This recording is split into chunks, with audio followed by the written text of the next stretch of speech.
The Mayo Experience. Mayo Experience. Mayo Experience. Mayo Experience. Experience. Welcome to the Pat Mayo Experience 2019, or the 101st PGA Championship Glory's second shot. We got bets, we got one and dones, we got previews, we got who is ANDRCURSED for the week, plus some of our favorite values bets, and we'll be talking through the entire field. I do want to let everyone know, if you want to get into a draw, not just for 20 DK bucks, but I got 200, 150, 100, and a whole bunch of 20s to give away on DraftKings this week. What you need to do is smash the like button, leave your DraftKings handle in the comment section, and tell me if you had to take any player from beyond 50 to 1, who would that player be to win the 101st PGA Championship? Other ways to get into the draw, you can go to Instagram and see anything up there that I post, any sort of PGA related thing. You follow the account, you heart the video, heart the picture, and leave your DraftKings handle as a reply. If you see this on Facebook or Twitter, retweet it, share it around. No quote tweeting. That gives you an instant DQ. And then just reply with your DraftKings handle. Or the big one, we're trying to get to 2,000 iTunes reviews or Stitcher or Spotify or whatever. So go leave one of those on the audio podcast. 5 stars, something nice about the show, and your DraftKings handle. Boom, you're all in a draw. I'll announce the winners on Tuesday's show. Even last week's winners, I'll announce on Tuesday's show that I'm doing with the Gup and Colin Drew as we break down the ownership and re-up on our DraftKings picks for the PGA Championship. Do not forget about the live chat, 1 p.m. Eastern time on Wednesday, and then the Friday Cut Sweat show with myself and Geoff Fienberg, who's in studio right now. On Friday, I'm going to say like 4:15-ish. That's my guess right now, but we'll update. I'll post it on Facebook. I'll post it on Twitter what time we're actually doing that, because we need to judge Thursday, because there might be like rain delays. That would not do well for the Cut Sweat show if there was like a rain delay and it got pushed to Saturday. But that's what we're looking at right now. It's a slot fest. Could be. Oh, play in the Pat Mayo Experience DraftKings Open, too. You can find the link in the description of this video or podcast in the comment section. There's 6,667 spots, $100,000 guaranteed in the prize pool. No rake, $15 to enter, 3 max entry. It's verging on half full already, so it's only Monday. You want to get your spot in this now, even if you have to go reserve a spot and fill out your teams later. I suggest becoming a member of Fantasy National to do all of your research. You can generate lineups that way. You can dig into all the courses, look at the simulator, whatever customizable stuff you want to look at. Players that play well at plus 7,400 yard courses in difficult conditions. I actually pulled that one out and added that to my mixed condition model. Super easy to do.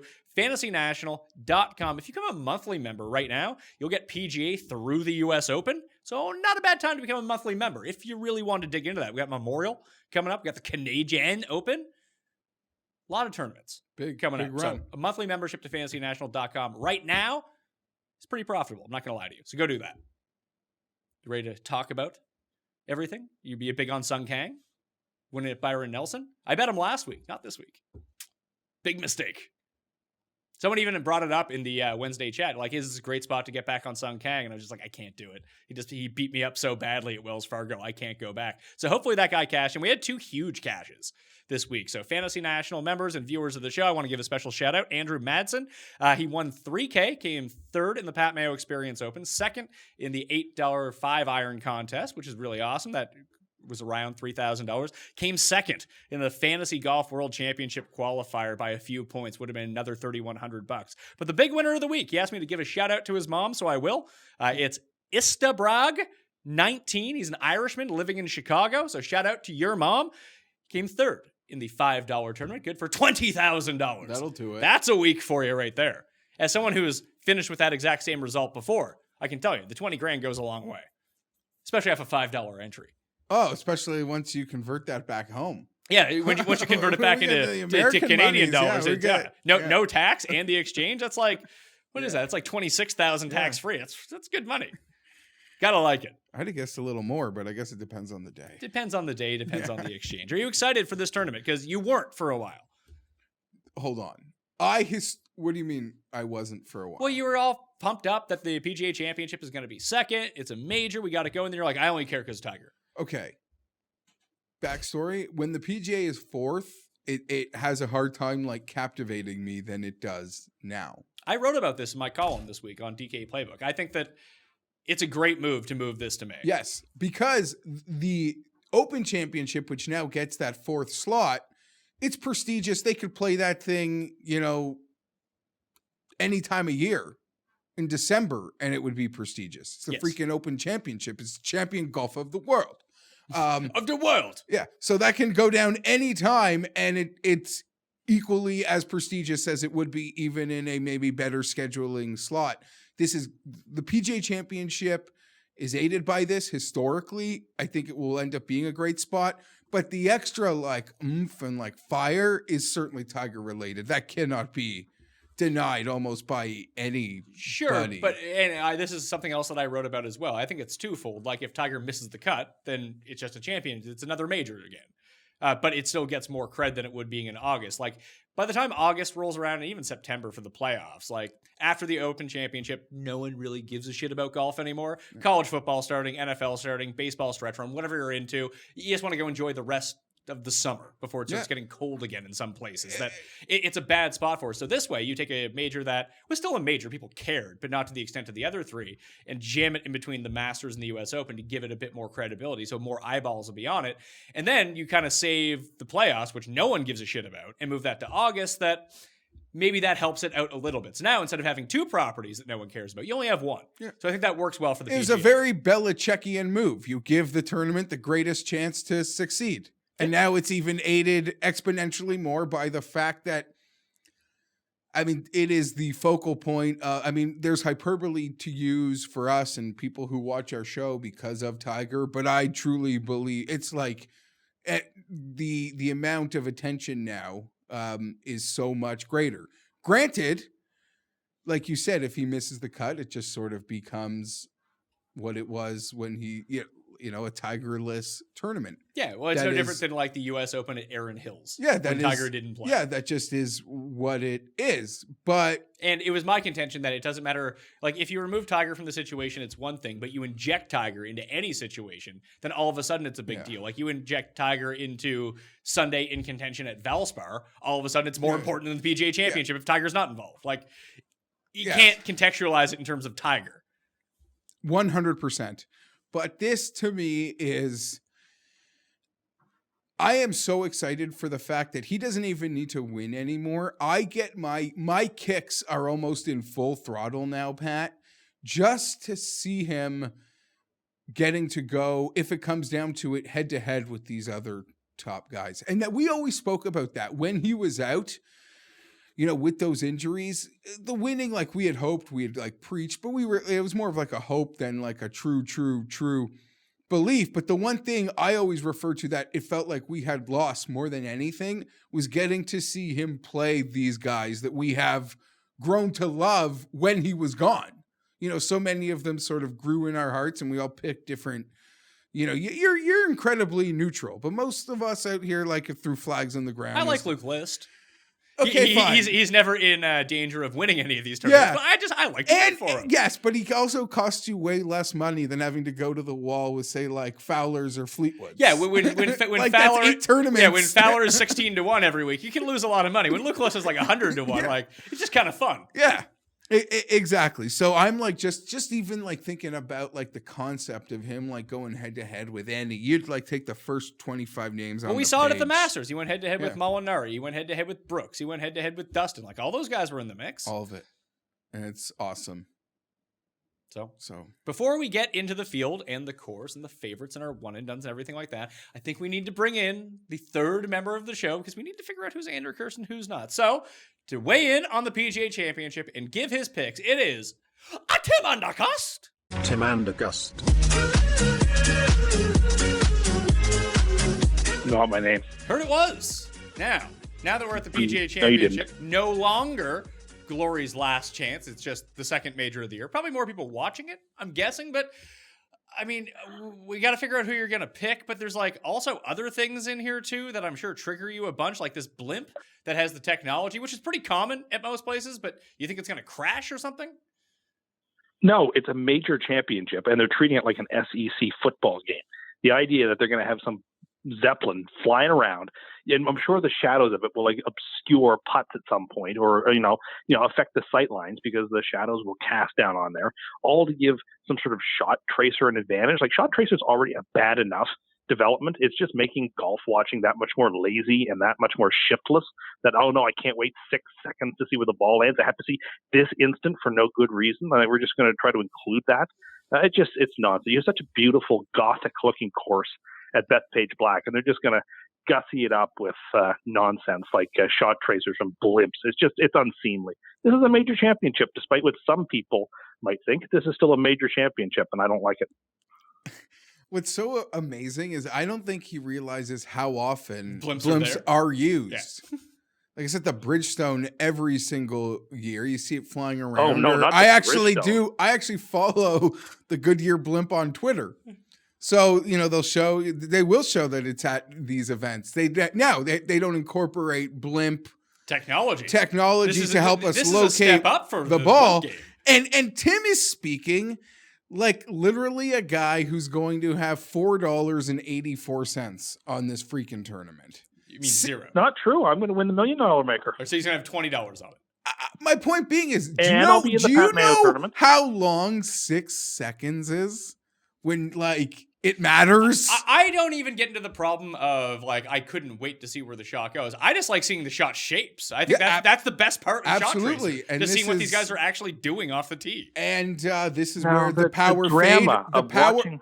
the power fade is demanded here, and it's beautiful. It's almost a perfect course to incorporate something like that, to be honest. I think so. Suppose that Tim's Gothic, majestically Gothic. Having shot tracer at all times should just be ingrained in Bubba Watson's PGA contract. I want to see every shot that guy hits off the tee. I don't know what he's doing half the time, but it's just incredible to watch the shot shapes. I don't see how you don't like that, Tim. Because I think there's a significant amount of drama in watching the body language of the player and the sound of the crowd and the anticipation of looking at the ball in the air to see where it lands. The crowd doesn't have a clue, man. But see, that's not true. Well, okay, if we just went off body language of the players, every shot you saw Hideki hit, you would assume is in the water. But yes, but also It's 10 feet from the pin. against Tim's point, any of these elite guys, they hit a great ball, unless they're I don't mean a great ball. They hit a ball off the tee. Your Tigers, your big players, the guys that have been waiting there for 6 holes to watch them at that tee box are glad handing whether the thing's 30 yards left anyway. So I can't make anything from the initial claps from the crowd. So what are you talking about? It just makes it more. It makes it more exciting. That slight delay of information is really exciting. It's about mystery. I'm just looking for my guy that I bet on to pick up his freaking tee and not even have to look at it. But this goes into the same thing. There's some people who, when they get their ultrasound when they're having a kid, they don't want to know the gender of the child. And they're like, well, I want it to be a surprise. But aren't you fucking surprised no matter when someone tells you? You only get to be surprised once. So you can either wait the 6 seconds and be surprised, or you can just be surprised when the ball is hit. It's all the same stuff. Why are you delaying this? I like the mystique and the mystery and the surprise of the event. I just think there's something to be said about it. Yeah, there is. I'm not thinking it's not the most important thing, but I still think it's charming. And when you take it away, it's hard to get it back. That's all. And I just think it's an unnecessary step. Well, if you think that you're probably right that you're not going to be able to walk this back unless it's an unmitigated disaster where the blimp actually crashes into something. And although it seems pretty reverse curse right now, so the shot tracer should be out of control good based on the way that you're talking. But if this is a problem for you, just wait till you see what they have in store next for all sports. Wait till robo umpires come in. You're going to be so triggered. I know. No, I'm not going to be upset about it. I mean, I will be upset about it, but I've already sort of accepted that, things are, some of us have to be the rear guard who are, shouting for, preservation of some customs and traditions that are neat and cool and charming, that when they're lost, they can't be recovered. And we'll be sorry when they're gone, some of them. And this is one that you think is really big? So, I mean, I do. Based on where you're at, you should just be triggered that golf is on TV at all. No, not at all. I think there are some good developments and some bad developments, and I think this is a bad development. Giving the viewer more information and allowing the viewer to really follow along and see what's going on off the tee. I mean, that's horrible. We can't have that. I have a ridiculous question. And yet when I use Tiger Vision on a putt when we play Tiger Woods, that's an unacceptable advantage, even though the technology exists. Well, even though we all said that we're not going to use Tiger Vision because it's a free putt. Yeah, so what? I mean, the technology exists. By your logic, I should be able to use it because that's the way the game is going. But we all agreed that you wouldn't use it. And that's a video game, Tim. Do you not know the difference between reality and video games? It's stupid in reality too when they show you the putt on the green and say there's a 3.7% make chance. No, I don't care about the make percent, but I like seeing the analytics path to. Well, I just like to see. I like to see the optimal roll of where. Yeah, that's what I mean. It. But the percentages actually are quite ludicrous because they don't actually take in consideration what that putt actually is. It's like if this putt is from 35 feet, that's all putts from 35 feet, which we know are not all created equally. Also, to that, I don't know if it's that individual player or the tour average, but I assume it's just the tour average. I believe it's a tour average. So it doesn't even weight that I'm better or... Well, it's funny. I saw someone there's a confusion in stats. They should really do a better job of explaining a lot of this stuff. Like I saw, it was like a golf writer, I think, and he put out Tiger's actually primed to have a much better year. He's hitting greens in regulation at such a high clip compared to tour average. He's at 78%, something like that. But he's 191st in putts per green. It's well, yeah, no shit he's 191st in putts per green. He's hitting so many goddamn greens regulation. He's always two putting. Who the guys who have the lowest putts? Are the guys that have to scramble? And chip it up to 4 feet and make one putt and go on their way. But they're not doing well because they're not hitting greens regulation. Yeah, the one putt pars. Both those stats correlate into each other and don't actually tell you anything. Don't tell you really stupid anything. Does Tim? I should probably know this, and I feel like you could almost have a funny game show of Tim questions because he's so off the mark. His takes like this. And then, so unrelated, he would, his claims of what the best pizza would be or that, or so, they don't correlate. They don't live in reality? No, but they don't correlate to the same guy. So I would actually guess no, but it's very possible he does. Does Tim download the app? Yeah, will you have the PGA Championship app? Do you have the Masters app? Oh. I did use the Masters app because I asked you what the best app to use was. Is there a PGA Championship app or is it just the PGA app because they just want people to use the PGA app for this? I believe it might be the PGA, the regular PGA app because it's the PGA Championship. But the British Open and the US Open will have their own. They do have their own app. You told me to. They do have their own app. It probably will be the best app. I will say this, though. Your standard PGA app probably won't be 25 minutes delayed on scoring like it would be at the Masters at the British Open. But I haven't downloaded it yet, and I feel like they have the biggest hill to climb. Are the people, they've got more to prove this week than almost anybody. No, not really. Because people are going to still use their app for 49 other weeks of the year, too. It's no, I don't mean the PGA. I mean the specific one for the tournament. Although, yes, to your point, while it won't be while it will be inferior to the Masters app, I'm certain it will probably be better than what we get every week. No, I think it'll be around the same as what we get every week. Maybe the blimp technology helps out with better distances, and maybe they'll actually hire people to not have volunteers who pencil in. Oh yeah, he's 80 yards away, and that gets updated 3 minutes later. Oh, he's actually 140 yards away. That's generally how Shot Tracker works. I've stopped, but it's one of these things with their app. If it's just the general PGA app they're using, we should probably look into this. You can just go to the App Store and find out right now if you really wanted to. But I'm very confident. But if it is, they don't really have to do anything because it's like the morning drive on Golf Channel. Now, for us, if we were to phone it in every morning like those guys do, no one would watch our show anymore. Because we're a very small show. We need to be the top of our games at all time. Where they don't need to be because they have a mass audience. Yeah. You get complacent when it gets to a certain thing, like the Masters app. And the other two major apps are going to be really good because they focus all year for this one thing, where the PGA app is just doing what it does every week. Just input the data and go about your way. But it also goes back to the discussions we had multiple times right at the Masters and right after, that app was the Masters investing in itself. Yes. Bethpage isn't investing in an app that's also going to be great for the PGA Championship or the Ryder Cup in 6 years. It would have to be a PGA of America investing in an app, so they could have this technology at every single one. But I think the Masters actually took this leap in terms of their app technology this year with all the video, the live content, and just the in-depth shot tracking of every single stroke was for the advent of legalized gambling.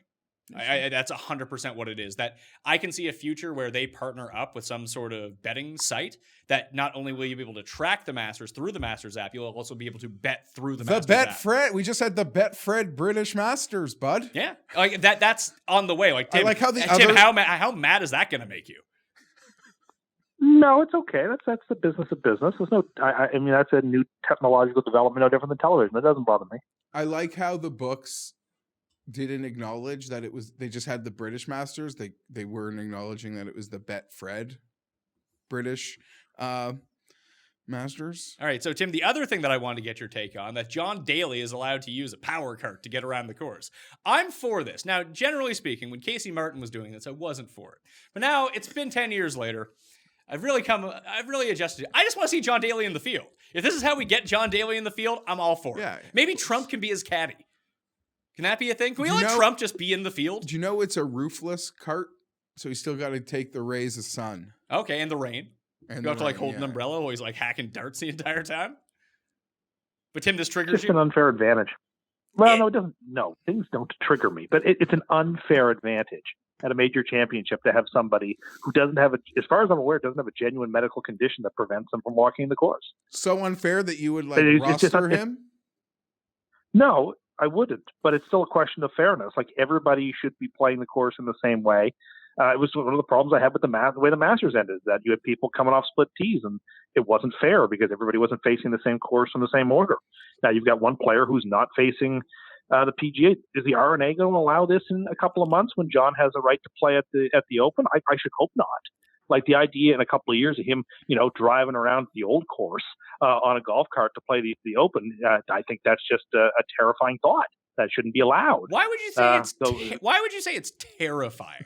Honestly. Like this is honestly to have somebody just rocking around on a golf cart over the road hole. Like I don't like that visual. I think there's something very off-putting about that. For those of us who have a deep respect for the game and want it to be played. Sorry, but you have great appreciation for a guy who drives his cart on the green. No, I don't. But I mean, he owns that golf course. What are you going to do? Did you see the story that came out about Trump and the club championship? Yes. It's so great. If people didn't see it, Trump just showed up to his course and they met up with the guy who won the club championship and said, "Hey, we're playing the final 6 holes for the club championship right now." The guy was playing with his son and was like, "What are you talking about?" And then they got to a hole. Trump dunked it into the water, and the guy was playing with his kid. The kid put it on the green. And when they walked up, Trump's caddy had switched the balls and told the kid that he had shot it in the water, and Trump was putting for birdie. He did that to Tirico.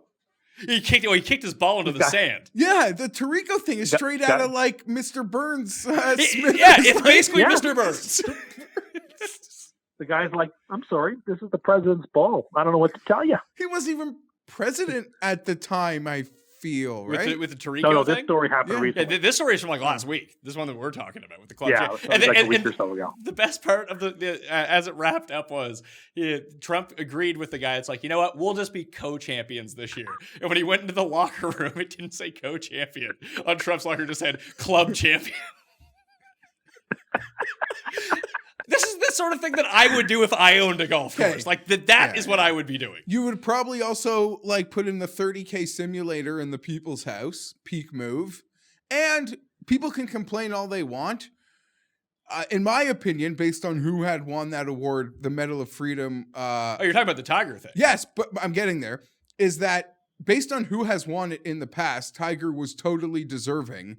Yes, Trump was just trying to latch himself on to Tiger. But if I was in a position of power, I think I would want to latch myself onto Tiger in every way imaginable also. Well, he's I agree. The one athlete who's very pro-Trump.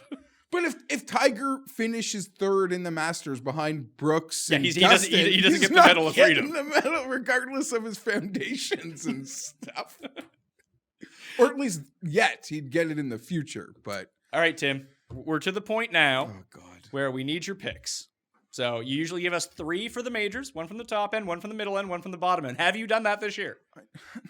Yeah, I have 3 picks for the champion. Again, I spent the whole last week still, even though I know it's the PGA, my brain keeps telling me it's the U.S. Open because I'm so used to it being second and this being a U.S. Open course. But for the PGA Championship, I have 3. Go ahead. I was gonna say I made the mistake 4 times on the DraftKings show. It's just muscle memory. And Bethpage is a U.S. Open course that just U.S. Open is very instinctive to say. Tim told I don't want to. I've kept this like in privacy because I Okay. didn't want to like spoil it because there's content and what's the point of me like tweeting it for personal gain? No, it would hurt the But SEO Twin value. is coming after my life right now. Tim is? Yeah, All my right. life. Let's hear it, Tim. Your 3 picks. Lowest, my third pick, Lucas Glover. Second pick, Phil Mickelson. Top pick is Rickie Fowler, and he'll be my one and done. I'm the big game hunter. In the 4 biggest purses this year, I finished first or second, or I picked the winner of those purses, or the runner-up in all 4. So Rickie Fowler is who I'm using my bullet on this week. Now, you've already like said a couple times that like I saw you like trolling NYC punter about how like Brooks can't lose. I can't pick Brooks. You can pick Brooks. We're not talking about the one and Yeah, this done isn't order. But this isn't a one and Oh, done. I These are can't just take your 3 Fowler. picks. I can't pick Brooks and Brooks and Fowler. That wouldn't be fair to have 2 top tier guys Well, like that. Just I'm sorry, that wouldn't be fair. you can I make- disagree with yeah, that entirely. You're only making 3 picks. You can take Yeah, whatever you're 3 making guys 3 you want. picks. No. You could even bet Brooks I'm and not doing Fowler and Lucas Glover and still get a good Brooks will return. Brooks will 100% be on my winning Pat Mayo hour and Millie Maker team. Not the I tell name you of that right the now. name of the show, by the way. Whatever. I'm sorry. That's bad SEO value. Yeah, they're going to be searching shows from like 5 years ago. That's no good. I will be on the Pat Mayo. Here's the thing. So is Brooks I love- winning or is Fowler Brooks should- winning? Fowler's winning. Brooks should be the betting favorite. There's no justification for him not being the betting favorite. But Fowler is my pick to win. Well, I mean, Tiger is the betting favorite, and that's completely No, he justifiable shouldn't- he based shouldn't on actually yeah, not but, any- but it's like shouldn't but it's like you don't understand how betting markets work. Brooks has won 3 of the last 4 Yeah, that's great, 5 Tim. majors They're and not- finished second in the most recent. The odds don't reflect best player power rankings. They reflect the I odds appreciate on that, players but that bettors will actually go to the window and bet. They could put Tiger at 3-1 and he'd be the highest bet guy. I agree. That just means there is value on Koepka because he's not the favorite. So Koepka's a very smart bet this week. He'll be on my DraftKings. I really love Koepka this week, but I can't pick 2 top tier guys. That wouldn't be fair. I'm not doing it. Like the guy who picked Jim Furyk to be his, miss the cut guy. Like that wasn't fair either. I'm not going to do that. He came like 7th that week. I know people might agree with Yeah. Tim, but I think he's like totally whacked wrong here. He's got 3 picks. He can pick a guy of one of the 4 favorites. He can pick a guy in the next pack, and he can give you. Oh, but he wants to go. But I mean, with Phil and Glover, that's very clear, like course history stuff right here for Tim. Okay, I got to make this about me for a moment. 'Kay. This guy is coming after my soul. The last time we had a conversation, he took the Chargers.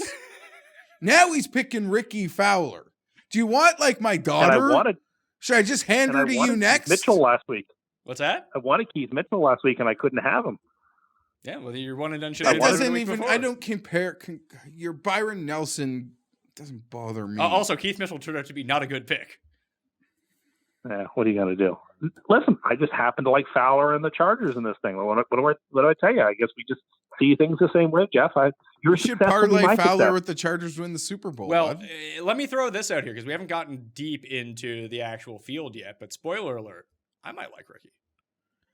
Really like Rickie. It just seems like a course that really sets up, considering it's always a bomb and gouge course, but considering how wet this place is, accuracy off the tee is probably in my opinion, is the most important factor at this tournament. If you're in the rough, you can't win this thing. I think you've got to be in the fairway off the tee, so most accurate driver with golf ball is probably going to be the winner. And you think that's going to be Rickie Fowler? I do think it will be Rickie Fowler. Yes, I do. Okay. This week, I don't really like how I you can do. just I trust Rickie. jump in and get the first one and done pick, but whatever. Was Tim's Rickie rules. going to be? He was actually supposed to pick last in the one and done, but we gave him Rickie last week. Yeah, it's true. So that's going to be his pick. But and for Phil and for Glover, it's just course history. They have played great. The last 2 major championships at this track, Phil was runner-up twice, so Phil's a good player. If you're betting someone a top 10, Phil probably will finish in the top 10. And Glover's actually quietly having a pretty nice season, and this game he won his major championship here, so one should expect good things from him here. And the conditions this week are going to mirror the conditions from 2009, where it was incredibly wet, soggy, and both Glover and Mickelson played great golf. So But last year, the 2009 US Open, I don't know if looking at the U.S. Opens, I mean, it can't hurt to go look at them, but if you think it's going to play that difficult, like this is not going to be set up to like USGA standards. No, it won't be. The winning score was 4 under in 2009. The winning score will probably be 8 under at the PGA. The PGA, Like you could sort of like Quail Hollow. I think it was 7 under when Thomas won it in 2017. So I think it'll play sort of the way Quail Hollow did, incredibly tough. I want to say that if you look at the recent results of all the PGAs, the scoring's been pretty consistent. Yeah, like -6, -7, -8, -9. So they do a consistent Except job last of. year, Koepka went crazy low. Yeah, what did he finish at last year at Bellerive? -20, -21, -19. Well, the whole there low. was probably like how many guys finished under 10 under par. It wasn't that many. It was like 4 of them, I think, if I'm remembering that properly. Okay, yeah. Quail Hollow was a grind, and then at Baltusrol when they had to play the last 2 rounds on one day, that was a grind. So like, but again, the weather's different time of year. I just think this will be a challenging course. The pin positions won't be as goofy as the USGA puts them, but I think it will be a grind, and I don't see the winner coming in double digits. So I guess we were talking about daily before. You had mentioned you getting triggered and things being unfair, and since it's the PGA Championship, it reminded me of my favorite PGA Championship I can still remember the Rory Rickie Phil one. Yeah, Valhalla. Where Tim calls that unfair. Where Rickie, it was unfair. Someone let Rory. Oh yeah, Rickie gave Rory permission to shoot up, and I guess Phil was unaware, and Phil was pretty angry at Rickie after that. He should have been. He basically cost Phil a major championship. Yeah, sure. Okay. Like, that's not the great what if of his career. The great what if is obviously Aaron Hills. This is the second great what if about who wanted Aaron Hills again? Brooks. That's my point. Brooks did. Yeah. So when Golf Channel does their documentary on Phil's career, just let's document the score Phil would needed for his great missing narrative here, Tim. Well, I'll just it may not be a missing narrative after Pebble Beach. Well, I'll put a pin in that. I don't know how well he's going to play. He already won there. Yeah, well, it's not going to be the same. Look who we picked this week. It's not going to be the same course there, pal. No, I appreciate that fact. I've already seen some clips of the rough. Phil missed basically every fairway there this year and still won. While I appreciate Tim's affinity for guys that have won a major championship, I don't think that goes underrated. Also, 1 second before we go in, you know how Tim said like you got to hit the fairways here? When do you think the last time Phil gained strokes on the field through accuracy? Mexico. It was the 2008 PGA Championship. He gained 0.1 strokes on the field through driving accuracy. He has lost strokes in each of the past 16 events. Yeah, but I'm not calling him to win. I said to you that I didn't think he was going to win. I said to you I liked him this week as a pick because course history's on his side, and I think he'll be in the top 10. But if you're I think the winner will have to hit it very straight. Okay. I don't see how those two things correlate.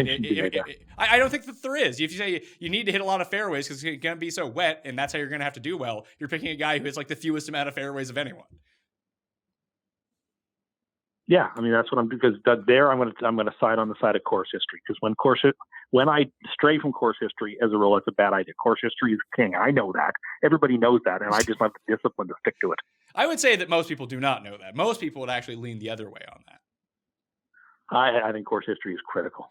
I really do. And when I followed that strategy, I've been very successful. Course history, very cursed as it seems. Finally, before we let you get out of here, you gave me 20-1 on a Tommy Fleetwood top 5. I hate you, Tim. Yeah, Fleetwood's the most overrated golfer in professional golf. He's a good player. He's not a great player. His fans like to think he can walk on water. I like to think he can hit the ball in the water, as he did multiple times at Augusta. When the pressure is the hardest, he crumbles. We saw it at the US Open last year. We saw it at Augusta this year. I'm sorry, I don't believe that he's going to then somehow flip a switch and play great in pressure situations until he does. I'm not saying he can't win a major. He probably will, but it ain't going to be at a tough course like this with the greatest field ever assembled by the numbers. So, best of luck to you, Tommy. Go get a haircut. He can't just throw in all the hate he's thrown on Tommy not being elite, never going to win anything. And then he just sprinkled in he'll probably win a major one day. And then he talks about all this, then picks Rickie Fowler to win. Hold on a second. That actually really bothers me. And also, Tim, like if Tommy Fleetwood was against like John Daly with like 4 holes to play and they were tied, Tim would give it to Daly because he's won a major before. He's won 2 majors. So he has double the chance to win. Like that's how Tim... No, that's not true. Obviously, the best player in the cream will rise. Okay, sorry. If it was like Jason Duffner versus Tommy Fleetwood. Yeah, if it was like Duffner or Webb Simpson, I would give them the edge. I think Webb I would. Simpson's even different, but you hold even the guy, whatever. You hold some of those guys into way too high regard, in my opinion. Maybe I do, and I will plead guilty to the fact that I do think that winning a major championship is like a real career changer and does matters in a lot of mystical and practical ways. But and maybe I overrate that. I just think that Fleetwood is a really good player. He's not a great player, and I think people treat him like a great player, and he hasn't quite earned those dues yet. I think he's treated like a really good player, and like I think he's priced in the world, which he is fairly for the most part. He's like here. He's what, the 13th favorite in this field? That's right around where his world ranking is. Like, I don't see where you're coming from. And the fact that just because people liked him and you had never heard of him and he had done well, and then he did well. No, Twitter, the Twitter golf community seems to like him more than that. Yeah, because he plays well almost all the time. Almost all the time. And up until like a year ago, we were going into these US Opens with him at like 80 and 100 to 1. Yeah. And he was feeding the meter till the very end. So I'll always, I'll give him that. And I'm very excited that Tommy's 33 to 1 and Tim has given me 20 to 1 on a top 5. Though. I am so hot and bothered by this because we record that football show a couple weeks ago. And Tim won't even make pick'em wagers when he has teams winning 4 games over the Vegas win total. Yeah, I got like he's got 7.5 into like 11.5, and he won't like say like no, he has no interest in betting an over, but he's got a team winning 11 games and Vegas has 6 or something. But he's happy to give a 20 to 1 on something like that. It's so it annoys me. And you said you weren't getting bullied into bets anymore. Well, first, I think there's 2 points. One, I was bullied into this bet, and I shouldn't have made it. Secondly, I think there is a difference between making a football bet that won't be that that's a season start for several months, and the results won't be known for almost a year, and something that you make in the heat of the moment just because it's happening this week. Now, I do regret it. I probably shouldn't have given 20 to 1, but like I do think I'm going to win the bet because I don't think Fleetwood's going to finish top 5 because I don't think he's got I don't think he has the game for it. I mean, unlikely. The odds say he doesn't finish in the top 5. That doesn't mean you're going to take a victory lap for giving a ridiculous bet either. I believe he has finished inside the top 5 the past 2 U.S. Opens. So we'll see how this works at the PGA Championship. If it's played under more difficult conditions. Feel U.S. Open-y. But to me, it's without Father's Day. It's like I'm not making the same leaps that you guys are mentally. All right. Well, Tim, we'll let you get out of here. Do you have anything final to say? No, other than if there's a no hole-in-one prop, I think no is the way to play it at the PGA Championship. Sorry, guys. Yeah, listen, I'm actually with him on this one. It's probably going to be difficult to make a hole-in-one. Like all of the, there's one shorter par 3. It's like 160 something yards. The other 3 are above 200. I would say that like we're at the Masters, it's around like even money for the hole-in-one, or yes, might even be the favorite. This week you're going to see. I can probably pull it up. He also plays this every single tournament. But he also died on the hill at maybe the 2 worst places to make this bet. Sawgrass at the Players and the Masters. Yeah. This one, to your point, like the actual layouts of the par 3 do make it feel far unlikely, but I don't know. A hole-in-one involves such a luck sack thing anyway that 200 yards or 170 doesn't really, in my opinion, change the odds. I highly disagree. If a guy can pull out a pitching wedge, just the accuracy with that club to give yourself a chance to get it closer. Yeah, and then like the you luck see works 16 in your favor. at a guy. Like you got to hit your spots. But where are these? Like people are hitting 4 irons and like it's going to be tough to get. You got to get stupid lucky. Where's the hole-in-one to be a playoff? Hole-in-one for this week is it's around even money. Yes, -110. No, -110. So Tim, there's a bet you can make. Mm-hmm. Okay, so we'll let Tim get out of here. I want to thank you for your time. Coming up, we're going to preview the entire field, all the favorites, all the mid-tiers, all the long shots you need. But I do want to thank Tim ANDRCURSED. Tim ANDRCURSED.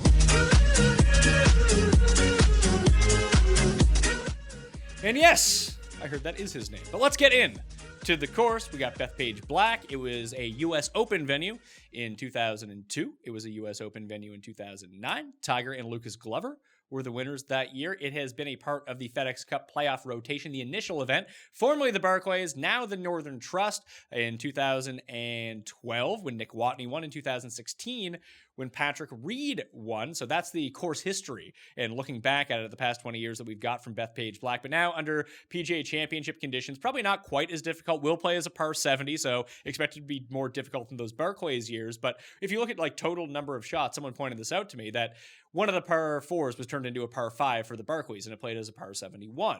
So like the total number of shots was actually around equal. It's just as opposed to par, you got to go like 4 lower. So it was like -10, -9 were the two winning scores at the Barclays Championship. It was -4 and -3 for the U.S. Open. So I'd guess somewhere around like -5, -6, -7. But the big thing for this week is this like massive amount of rain that's coming in. Like we're seeing it where we live. We know Long Island's getting hit as well. This is only 60 miles away from Shinnecock Hills where they had the U.S. Open last year. So expect a lot of similar conditions to that, but just a whole lot soggier. In 2009 at the U.S. Open, we saw this as well. When Lucas Glover had to was it Glover or Burns that had to like make his stake in that hill and come back out the next day and play? I think it was Burns.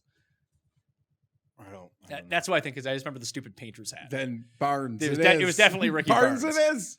But a lot of people are saying, oh, it's going to be soggy. This is a long course. Like driving distance is the only thing that matters. I would go back the other way.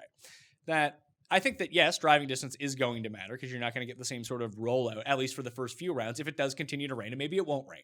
Maybe, this is the weather. Keeping up to date on it all the way through Wednesday. And we'll have the update on the Wednesday show to see what the forecast is actually looking like. If there's good stacks, if there's good waves, whatever it might be. Because that's what we've seen at major championships. That's played a real big factor at some of these. But I would say that this actually lends a bit more credence to some of the shorter players who are still good off the tee, not necessarily long off the tee, but average distance, good accuracy. Because with these elevated greens, one of the problems that some of the shorter hitters have is that they're going to be hitting a lot of like long irons into these greens. So you want like the Jason Day types of the world that can really fly it in there and get it to stick on the greens. But if it's wet, these guys with the longer irons may not have as much problems holding some of these greens. So I think it does bring a lot of those guys back into play. At least that's my take on it. The odds makers, whether it's a coincidence or not, though, Pat, it doesn't seem like there's many short hitters in the first selection. How many short players. Hitters are amongst the best players in the world? Yeah, fair enough. This place is an absolute... Like Tiger. Tiger's the short hitter who is. This place, yeah, I guess Molinari might be the second, but we'll get there. This place is an absolute, like, brute. I am tending to believe you're going to have to fire it out there. Even the guys with great distance off the tee, Pat, you hit into so many blind shots here, so many blind approaches. You can't even see the tops of the flag sticks. There aren't those. I would say the thing that I think could give your guys a little more life is the elite bombers can't really take advantage of par fives like we would see at other courses. Well, there's only 2 on the course, and only 1 is really reachable to begin with. That's the 16th. And while a lot of courses, even, the USGA recently, it's almost been a staple for them with US Opens is to find a way to make a drivable par 4. When the US Open was here, they knew right away, that's not an option here. There is no hole that can be that. This place is just nasty. It's deep. I don't know. What was Tim's word? Gothic? Gothic. I think that has to do more with the architecture of the layout. Yeah, so I don't know. I'm not saying load up on short hitters, but I just want to clarify. They're not DOA like it seems like a lot of the early write-ups. A lot of people are making them out to be DOA, and every time that we think that in terms of driving distance, it never really turns out to be that way. Then like Ryan Moore, all of a sudden, Kevin Kisner's like 9 under first round leader or something. What?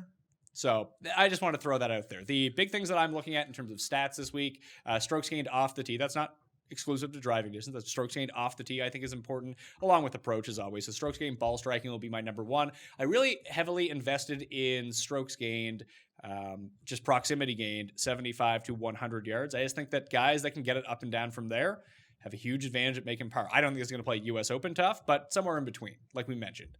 That it's not going to be as easy as it was at the Barclays and not quite as tough as it was at the US Open. Because the rough looks like it's up, at least. It doesn't look like this thick. But if Sorry. it's going to be wet, it's going to be hard to get your club through And it. you said the ability to save par from what distance? 75 yards to 100 yards. Like if when you have to chip out pretty much. and Can save your ass. Can I tell you what that reminds me of? Because who did it flawlessly? I know it's a completely different course, but like Rahm seemed to do that flawlessly at the Masters. Yeah. It's the only reason he seemed to hang around, because he wasn't making the birdies, but he was sideways and he would make these miraculous 80 yards out to 2 feet. Now, the difference is from Augusta to here is that there's just no rough at Augusta. So Yes, of you course. might be able to, you might have to play those 75 to 100 Out of from a the hosel. rough. Yeah. And you're not going to that's- be able to get it there's to no, hole. Yeah. That's So far more penal. yeah, so when I went back and looked at the Barclays, because they had strokes gained data for 2016, 2012, that was just one that leapt off the page. I was like, it's kind of weird.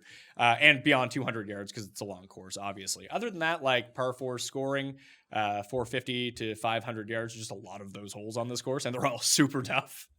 To my understanding, and what's interesting is there's a lot of respected people who are insiders that I've seen give very different takes on how the course will play.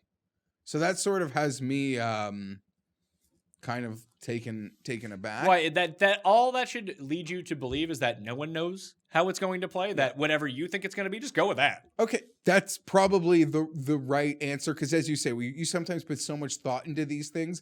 I always make it like, you bet a football game, there's 2 options. You can win, you can lose. But I'm betting Team A because I think they're going to run for 160 yards and they're going to like just crush them on the ground, and their run defense sucks. And the game, I end up winning my bet. But the game flow and the strategy that I made the bet It went for, the complete opposite way. They averaged 3 yards a carry. They couldn't get anything on the ground. I had to get miraculous Yeah, third down they had a conversions. return touchdown. Yeah. And shit happens. Yeah, so exactly. So I acknowledge I don't know anything. That's my point. You can still win a bet and know nothing. But how it's going to play, and not only that, I don't think the rough is going to be very long, but if it's wet, it's just hell. as good as being wet. The thing is, it does look like it's going to clear up over the weekend, which could make, I don't know if it plays more difficult if it's dried out or if it's wet. I really have no idea. But one of the days is going to have an advantage to someone. If I could tell you, listen, I wouldn't be a guy hosting a podcast or writing about golf. I'd be a guy just furiously betting on golf at all times because I'd have all the answers. And I wouldn't be giving them away. I'm someone with bad advice, so I get to give it away. Yeah. And lose my money betting on golf. You'd be one of those guys that I'm not even telling you what I think until I've made my bets. We're here saying like, you know what I'm saying? Yeah, because we're not good at this. Yeah, I get it. We're just talking. So if people want to go to the bank with us, probably not the best idea. Well, I assure you, all these like long shots that have been hitting for the last month and a half in golf, I haven't seen any of them. You know what sucks? They're all guys that like we've bet on too, like Kang and CT Pan and Keith Mitchell. Like these are our guys, and we're just not on them. I guess Connors sometimes. Yeah. It's not like we haven't bet Connors. Yeah, fair enough. Well, here we are. Let's get to the favorites. Let's get into the field. So here's what we're looking at as of Monday morning. The odds readjusted. We got a new favorite. Tiger no longer the favorite in some places. We got Dustin Johnson and Brooks at 11-1, Rory and Tiger at 12-1. Those are your big 4. Which means that there's actually a big 5 in this field. By the way that I would look at it, that means one guy is severely underpriced, and I don't know what to do with him. It's Justin Rose. I would say it's Justin Thomas. I would argue both of them. I don't know if I'm going to play either. I Is don't know that if where I'm you gonna- want to stop, or you want to just No, I keep just want to talk going? about the top 4 guys. I think that all of these guys are unbettable at this course. For me, with the strategy that I'm going to take, as we'll see when we get to some of the players that I'm already on. I'm starting in the 20s, even like the low 20s, and just kind of picking off some like a 28, a 35, a 45, all the way down to like 80. I just think that this course is tough, and there's a lot of good players. Like, yeah, Brooks can go in. Yeah, this course sets up really well for Dustin. Tiger's playing out of his mind. I get why they're this number, and Rory has been like the best player on tour all season. But I'm just not gonna. I invested at the Masters because the same players play well at the Masters every single season. That I don't have a problem going up to the I don't have a problem going up to the booth and saying I want this favorite. I did it with Dustin Johnson at the Masters. Came second. Sucks. Didn't win the bet. But I knew that there's a handful of guys that are going to be close at the Masters when conditions are played like that because they play at the same course every single year. I just think there's so much more variance at a course like this. The field is 156 players for one thing, rather than the 85 players that it was at the Masters. And this course is incredibly difficult, and we have weird conditions. All that stuff pushes me away from favorites. I completely agree for the most part with everything you said. The win equity, the win percentage, and expected win percentage on these top guys is substantially higher than everyone else. I am gonna see that. I'm not saying that's not true. These 4 guys probably had the 4 best chances of winning. Yeah. But I just don't feel comfortable betting Brooks at 11-1 here. I know other people do. If it was me at the top, I would go with Dustin. I would go with Dustin too. But I'm not. That's now. Understand there was a time where Dustin should have been Brooks before Brooks, except he gagged all those majors away that he had and his threshold. And then when we started doing our show, we had to almost plead with people. He's not a loser. Yeah, then he won Oakmont. Then he won Oakmont. Then now he's been a number 1 player in the world. And granted, there are still all questions because the concept of him having one major is disturbing. I actually, when I did my write-up for when I did the show, the DraftKings. Everyone should go check out the DraftKings Super Show, by the way. It's up on the podcast feed and the YouTube channel right now. I actually said that my pick to win would become a first-time major winner along the likes of the Rich Beams of the world, the Sean McKeels and the Dustin Johnsons. Yeah, and that's sort of my joke. It just turned around in that I can't live in a world where Dustin has the same amount of majors as McKeel, Beam, and Keegan. And Justin Rose. Justin Rose. He has an Olympic gold medal. Yeah, they bring that up with that and don't even bring up his U.S. Open. I know, it's weird. It's so preposterous. As if that's the crowning achievement. There's nothing to say really about these top guys. Anyone watching this show, what opinion can you get? For me, who do we like the best of the 4? And we both like Dustin. Yeah, and I'm a blind sucker for Dustin. Let me pose this scenario to you. You're a random guy. You've just checked out the show for the first time, or you're one of your friends who has $100 to go lay down on someone. And you want to take one of the favorites because you want to be guaranteed to have someone in it. You just have the one bet. You have $100 to go throw down. Would you throw that $100 on Dustin Johnson? That's who I would advise. If they're give me one of the top 4, it's Dustin Johnson. So that's what we're saying. To me, we're finished. Not doing it. But. Granted, you say that I might. Because I believe that it could be time. And I look that he finished second at the Masters. Granted, the course sets up for him, and you mentioned the historical context of being able to maybe better predict that. Second at the Masters, Pat, it didn't even feel like he played well till the last hour. Yeah, he didn't. Then his next time out, right the day after that, where it's favorites never really do well there. He was a big 54, or no, he was a 54-hole leader. And gagged it away on Sunday. At Heritage. Gagged it away. A course that is complete opposite of his main skill set. Sure, but I don't want to say that he can't dominate Heritage either. He's the best player in the world. And it should work out for him. I'm making excuses maybe that he gagged on Sunday, but that course, once it goes against you there, you almost get in a wheel. So I would just, and the POA, and I know it's USGA POA. It's not chill Dustin POA. It's not USGA POA though, is it? That was the joke. And I know Brooks has won. Which one? Which one of those majors was on last POA year, as well? Shinnecock. That was USGA POA. Yeah. And Brooks historically doesn't. Right, he doesn't even show up till Florida because he acknowledges he doesn't like the. I think looking too much into putting splits is one thing. To say someone is bad on a surface, like Keith Mitchell, bad on POA. Has never putted well on POA in his entire career. Brooks is just good. Obviously. When you start nitpicking top guys, that's not the thing to nitpick in my mind. These guys can win on any surface because they're good. Yeah, absolutely. But in having to pick one or the other, I have to maybe find a reason. And I lean Dustin if you're making me pick. Tiger, I hope he wins, but I'm not betting it. So with Rory, I just think there's too much blow-up potential on this course for him. A few wayward drives and he could just be triple bogey. And then he'll rally back and finish ninth. That seems that if I had to predict what I think is going to happen to Rory, that's the way that I would go about it. Let's talk about Tiger though. The last time that he won the first 2 majors of the season, I believe it was these 2 courses, the Masters at Augusta and then Bethpage Black when it was the U.S. Open in 2002. What would you give him as odds here? He's 12-1 right now. He's the most expensive player in the DraftKings field. Everyone wants to bet Tiger. Tiger's playing incredible right now. You don't think he's going to win, do you? I don't. You think he finishes inside the top 5? I'm not sure. but I hope he plays great. I don't think he's going to win, though. So by the But I'm just thinking in a betting mind. Sure, but too. by statistical modeling, and without cheating off my sheet here, I have Fantasy National pulled up right now. I have my... I can't see it. Okay, I have my custom stats, and if you want to go become a member at Fantasy National, you can make your own custom stats after doing your research. Super easy to do. But it gives you power rankings of the players. So Dustin Johnson's number one. Rory's actually number one over the past 24 rounds with the way this looks. And one of the key things that people need to figure out is like it hurts Brooks and it hurts Tiger a little bit too, is they play a lot of these courses like Augusta and some of the bigger tournaments that don't have shot length data. So they play really well at a very competitive course, but they don't get credit for it in strokes gained approach because there are no strokes gained approach numbers. They cannot be factored into it. Where do you think Tiger ranks? 4? 8. The top 10 overall is Rory Hideki, Justin Thomas, Dustin Johnson, Justin Rose, Paul Casey, Xander Schauffele, Tiger Woods, Sergio, and everyone's favorite money pit, Byung-Hun An. Where's Cantley on that list? Cantley is 12th. Knew he had One spot behind, Jason. Snort the coke rack. past the coke rack. So that's where I'm coming from the top end. So it's Dustin or bust for you if you end up going there. Yeah. Okay. So this next level of guys, we got Fowler, Rahm, Rose, JT, all 20-1. Molinari, Jason Day, 25.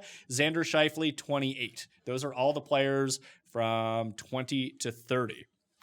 My pick to win is in this range. Would you like to guess who it is? I know. Oh, you know who it is. Yeah, he's savvy. He's been around there. I would say his odds are probably equal to the guys you named. I know you're high on Xander. Xander Schauffele is my pick, 28-1. He's been lingering at these majors for way too long. And you go back and look at the tournaments he's won. So this can work as a double-edged coin when it comes to Schauffele. I like the 28 because it's better than the 20 numbers on the guys at the very top of this range. It's just an extra 8 points is a lot of money, to be perfectly honest, with the amount of money you want to put on this to make it play itself out. But he's won Tournament of Champions, he's won the Tour Championship, and he won a WGC. All three are no-cut events. That's the only thing that worries me. But when you go back and look at his major performances, he has top 10s of 4 of the past 6. It's pretty good. Yeah, he was right there. He's been right there a bunch. And when we talk about guys that are long and somewhat accurate, that's really good. I can get behind that. And when we really kind of dig into it, if we want to talk about players that I mentioned, key stats from 75 to 100 and beyond 200 yards, he is one of 6 players in this field to rank inside the top 20 of both of those stats over the past 24 rounds. And if we expand it to the past 75 rounds, he's one of 3 players to finish inside the top 20 of both of those numbers. So I just like the way that his game's set up. I worry that his around the green game is not the best, but he can figure that out. We've seen him do it at majors enough times that I've been such a coward to jump on the X train for so long that maybe this is a time he absolutely flames out. That would be very predictable of me, like when I picked Jon Rahm to win the U.S. Open last year, and he was an absolute disaster. But I just like the way that Schauffele sets up. I don't think that he needs to go out and win a minus 25 event. I think he can grind it out. And we've seen him show up in these U.S. Opens the past 2 years that have been super tough. I think he shows up here. Showed up at the British as well. It's where the crying baby. Yep. Right, got him. Or I think he was already getting got, but yeah, I'm not going to argue with that. I'm not playing. I might play Xander. I think Justin Rose is probably the best bet there. You think it could be Justin Thomas? I see. I'm really torn on Justin Thomas. I have most of my card and my bets put in already, just because when it opened up on Monday, I wanted to catch it. And I put out a tweet last week that turned out to be true. Very rarely am I able to predict the future. When we get to this player, we can talk about that a little bit. Thomas, I just think is an absolute value here. The only reason that he's down at 20-1 is because people don't know where he stands with this injury. He hurt his wrist at the Honda Classic, hitting it off a tree by trying to make a hero shot. Did not play well the next time we saw him at the match play. But he was T12 at the Masters.